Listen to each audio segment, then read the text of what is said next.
আমরা জানি প্রাণীর শুক্রাশয়ের মধ্যে তার শুক্রাণু সৃষ্টি হয়।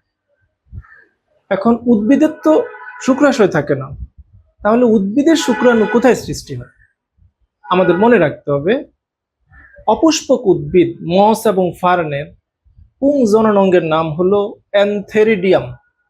সেই অ্যানথেরিডিয়ামের মধ্যে তাদের শুক্রাণু সৃষ্টি হয়। আর সপুষ্পক উদ্ভিদে ফুল হয়, সে ফুলের মধ্যে পরাগ রেণু সৃষ্টি হয়, আর সেই পরাগ রেণু থেকে ফুং গ্যামেটোফাইটের বিকাশ ঘটে।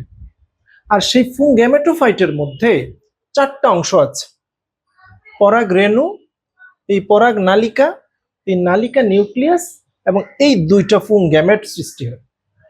অর্থাৎ উদ্ভিদের এই ফুং গ্যামেটোফাইটের মধ্যে এই পুং গ্যামেট বা শুক্রাণু সৃষ্টি হয়।